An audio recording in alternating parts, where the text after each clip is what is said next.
if it works, it's great. I think I'm kind of a traditionalist when it comes to baseball, and but when it comes time to the postseason, you just have to win games. So these guys, obviously had some success in the first series against the Rockies doing it, and they have a great bullpen, so there's no getting around that. It's probably tough to sustain for a full season. They had a lot of guys make 30 or 25 plus starts or something like that, so it's not really sustainable for a full season, but definitely makes sense for a postseason. Say a traditionalist, like as a starter, what does that mean to you? Well, I like pitching every fifth day. I like pitching deep into the games, and ideally you'd like to finish them. That doesn't happen very much, and but I just, as a starting pitcher, you kind of take pride in innings and being out there. So I think that's kind of what I meant. Other questions? Bradford, to your left, Clayton. Clayton, Christian Yelich of the Brewers has been one of the hottest players in the league basically since over the second half of the season, and his numbers against you so far in his career have been pretty strong.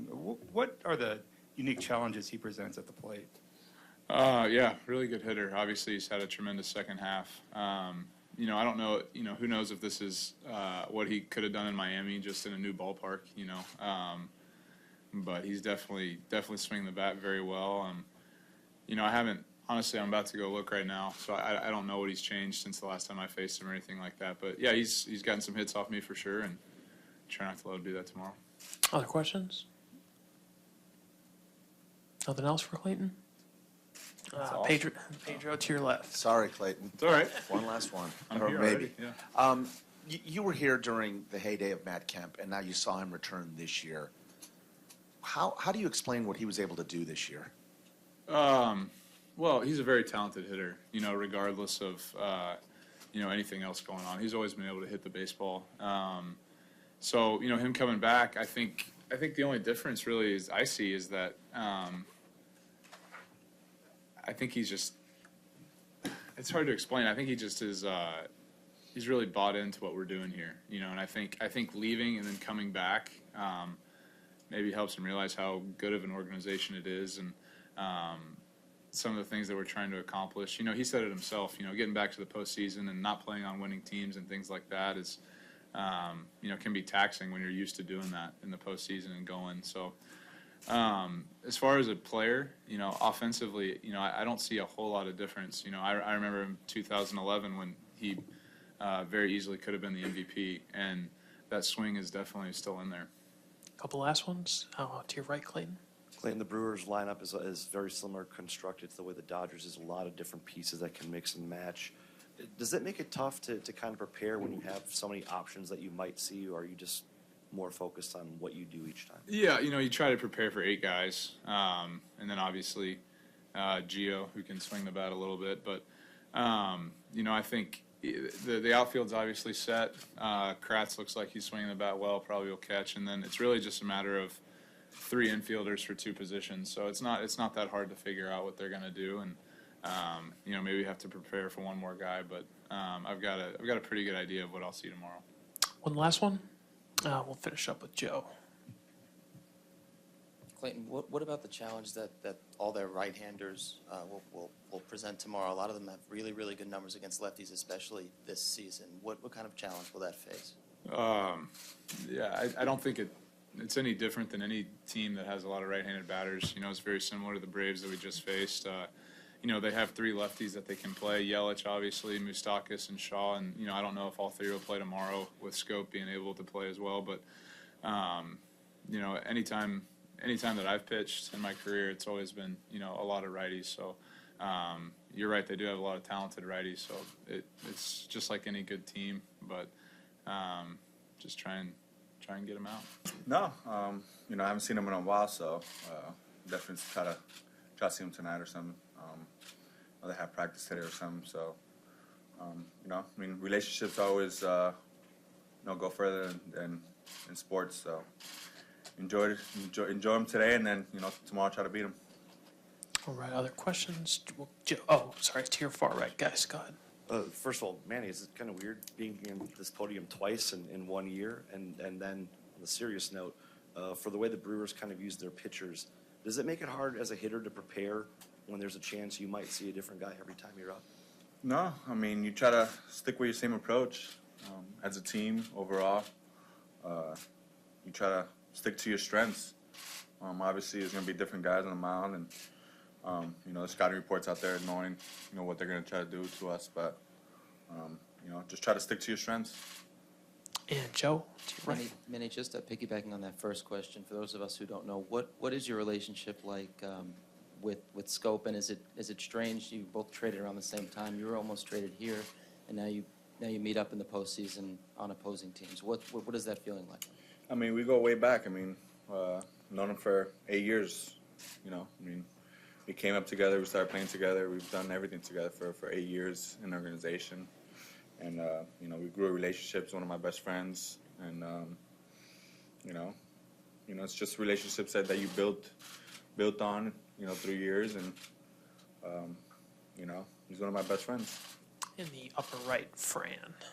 Max, could you have imagined that you would be sitting here today after your time in Oakland? And can you just expand a little bit on the journey that you've had the last couple of years? Absolutely not. I never would have thought I could be in this kind of position, playing for a team like the Dodgers in the playoffs. I struggled in my time in Oakland. I wasn't good enough to play for a team that was finishing 20 games out of first place the couple years I was there. And, I get picked up by these guys, got a chance given to me, and, it's been documented this year, all the changes I had made, most important ones being mentally.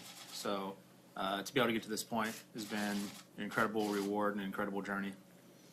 Up near the top, Alton. Hey, Manny, you've been Yasiel Puig's teammate now for a couple of months. Can you describe what that experience is like? And then also just what do you think his energy brings to you guys? He's awesome, man. I mean, he has all the tools in the world, and he definitely brings energy to the ball club every day. Every time he steps on the field, he gives us energy. The tools speak for himself. He's an awesome player. He brings a lot to the ball club. So, other than that, he's a great guy, great clubhouse guy. He definitely keeps things loose in there. So, that's always good for a club going so far that how we go, and he's definitely fun to be around. And third row on your left, Bradford. Hi, this is actually both of you guys can address this. Max, as you said, you've talked a lot about the changes that you made this year, and there's been a lot of stories done about that. And the Dodgers have had more than their fair share of guys who have come here and sort of found a new level in their career. And I'm just wondering, from both of your perspectives, what is it about the culture of this organization that fosters that kind of improvement? Well, for me, this year was my first year to be able to go to spring training with them and be around the big league staff and the big league players. For me, it was more just the way they welcome everyone in. They, it didn't matter if you had 10 years in the big leagues or no days in the big leagues. At least for spring training, everyone that came in there, they were treated all the exact same. Everyone was given the same opportunities. Everyone was talked to by the coaches. They were able to work with everybody. There was no, hey, you haven't been here before, so you have to go to that cage over there, or hey, you have to do this because you haven't been in the big leagues before. They kind of give you a confidence and a comfort level that no matter who you are, you're going to have a big part in the team. Whether you're going to come up and make one spot start as a pitcher, or you're going to come up and fill in for a guy who got hurt, or if you're going to come in and be a long-term piece. They kind of give you the same confidence and comfort level no matter who you are. Manny, anything you want to add to that, or? He knocked it out the park. Well said. To your left, guys, Pedro. Manny, what was it like? Because you were the biggest trade chip at the trade deadline. In terms of pressure, in terms of coming and, knowing the responsibility that was placed on you? No pressure at all. We get paid good money to come play baseball every day. Every time I step out onto that ball field, I just try to leave it all out there. Try to enjoy myself and, not think about anything else other than playing baseball. And, made it a lot easier knowing coming in here that I was just another piece to this ball club. I mean, this ball club could have made it this far as easily without me. So just to come in here and just do whatever I could to just help the team win in whatever way I can, which is whether it's playing defense, hitting home run, making a play, or even helping out the guys, whatever it is, just makes it, makes the game a lot more easier. So, there was no pressure. It was just to come here, play baseball, have fun. Great group of guys, great group of front office people, just coaching staff. I mean, everyone's awesome. They just kind of just let you enjoy yourself, go out there, play, and just do what you got to do on the field. Take a couple last ones up near the top. For both of you guys, what is it about the Brewers bullpen that makes Knievel, Hader, Jeffers so dynamic and tough to face as a hitter? I mean, they're great. I mean, they're all-stars. They got good stuff. They're a great ball club over there on the other side. So, we're gonna have to keep doing what we're doing, obviously, and not worry about the names or what they've done, but just go out there and play the game that day, tomorrow, the next day, and just control what we got on our side. We'll do two more. Gabe up on the left. Max, did you find yourself trying to figure out what the Brewers might be doing for their pitching plans during the week? And now that they're going with a pair of lefties in game 1 and 2, I guess how does that prepare? Does that alter your mindset in preparation going into games 1 and 2 here? Not entirely. Coming into the series, as it's been mentioned, we know their strength is their bullpen, so those are kind of the guys you focus on. Now, even more so, knowing that, we don't know what the lineup is going to be, but just assuming we go with our usual lineup against a lefty, meaning I'll come in off the bench later in the game. With that being the case, even more so now you focus on the bullpen. But, as far as the preparation, I think I can speak for everyone in that clubhouse. They all show up every single day and prepare like they're starting that day, even if they're not. That's one of the things that makes us so good is that every single person in there prepares every single day like they're going to be playing. And we'll finish up in the first row with David. This one's going to be in Spanish for Manny. Manny, muchos años en Grandes Ligas, pero la primera vez que estás jugando un béisbol importante, segunda semana de octubre, tercera semana de octubre, quizás última semana de octubre. ¿Qué se siente todo eso? Un orgullo estar aquí. Le doy gracias a Dios que me da la oportunidad. Siempre jugar en octubre, siempre son sueños de niño desde niño que tú quieres estar aquí en estas situaciones y por fin Dios me dio la oportunidad con un buen equipo para estar aquí y me voy a divertir con todo lo que pueda, seguir jugando el juego que siempre he jugado todos los días y al final del día divertirme como siempre. I know that those guys have a process in place on how they want to approach a series, so we were kind of open to whatever direction they were going to go as far as starting pitching. As far as our lineup, it'll be somewhat similar to the Newcomb. I might tweak a thing or two, just because you also have to combat and prepare against those guys deploying their guys in the pen. And to your right, second row, Scott. Hey, Dave. What after Clayton in Game 1? How are you setting up the rest of your rotation? We're going to go with Ryu, Game 2, and then Walker will pitch Game 3, and Rich Hill Game 4. I think we have a question all the way at the top with Fran.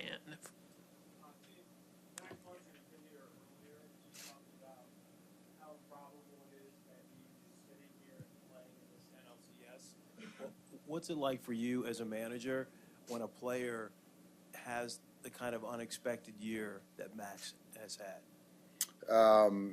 For me, it's actually very gratifying to see a player like him, Chris Taylor last year, to be that kind of grinder, blue-collar guy that just gets an opportunity and capitalizes and really immerses himself, entrenches himself in our ball club, and somebody who, we really count on, and to, accredit to his hard work, perseverance, all those descriptors. But I'm very proud of him, and we wouldn't be here without him. And to your left up top, JP. Hey, piggybacking off of that, Dave, Max has some pretty good numbers against left-handed pitching this year. And I wonder if there's any temptation on your part to give him a start against a Gio Gonzalez or a Wade Miley. I know David has gotten the bulk of the starts at first against lefties, but knowing what he can do off the bench, any thought to bringing him off the bench, knowing what he can do late in the game? Yeah, there's definitely a thought of that. But Max has been pretty good off the bench also. And to have him available when you need him, he's shown that he can handle that role too when it's presented to him. So tomorrow, Dave is going to start at first base. And one row below. Dave, when you look at this Brewers bullpen, I mean, what kind of challenges does that present for you? And have you faced anything like that where you got a Corey Knebel coming in the sixth inning and then you got these guys just lined up to come in out of the bullpen? We haven't seen a pen like this. Yeah, obviously, since the trade deadline and some of the guys that they've picked up, that it's as deep a bullpen as you're going to see in the big leagues. Very good arms, very neutral as far as left hand versus right hand, but the quality isn't compensated at all. So I like our position players too. So there's going to be some kind of chess played this series, and that's part of the fun. Second row from the top, Alden. Hey, Dave, having managed Yasiel Puig now for 3 years, can you speak to maybe the challenges of maybe that balance of letting him play free and kind of being who he is, but then also kind of reining him in so it doesn't hurt you guys as a team at times? And also, do you feel like you've been able to strike the right balance with him? I think you said, Alden, it's a balance, and every player you have to treat differently, and Yasiel is definitely unique in his own right. But I can't make him try to be Justin Turner or Chase Utley. But what I can do is make sure he prepares and he's accountable to his actions and his teammates. So we've had some difficult conversations, but I do believe that he trusts that I have his best interest, our team's best interest. But I think whether I've reached that optimum balance, I think that's probably a better question for Yasiel. But there's times that he's definitely not happy with me, but it's for his best interest. Nancy, 4 rows up on your left. Dave, Craig came to the manager's job out of the front office here for the Brewers, and we've seen that with a couple other guys who move right into the managing job.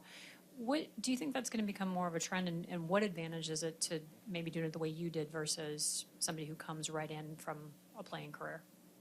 Well, I did a year in the front office, not as extensive as Craig did. And number one, I think Craig just has a very calm demeanor. He has the ability for people to trust him and takes information, very intelligent.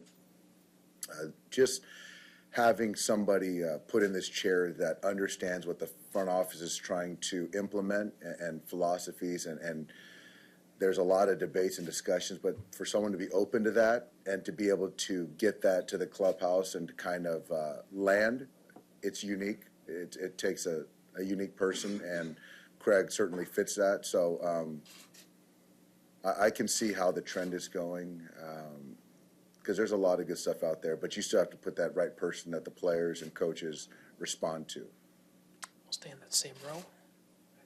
Hi, Jay. Hi, Dave. What is your thought process set of rotation for this series? The thought process is Hyun-Jin pitched game 1 in the DS and not to give him the 2 extra days to not pitch game 2 and then to pitch game 3. So I think that to keep him as current as possible, to keep him going, he's pitching really well. And then also just to give Walker just a couple extra days on the front end to get him ready. So we just felt that Clayton starting game one, Hunjin going game two, and then Walker gives each of these guys the best chance to perform at their best. Anything else for Dave? Bill, and then Tom.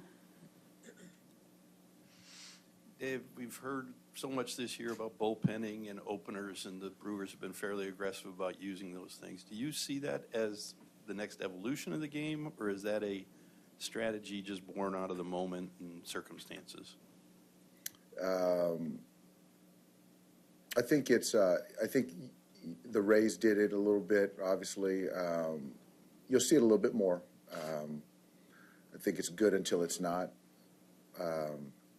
So with these guys, it's worked out, but it's still hard to bet against good quality starting pitching for me, and every staff is kind of composed differently, and lineups you're potentially going to face that are some lineups are set. I think that you're seeing that more and more, that teams are not just setting a certain lineup every single day. So I think that that's kind of evolved.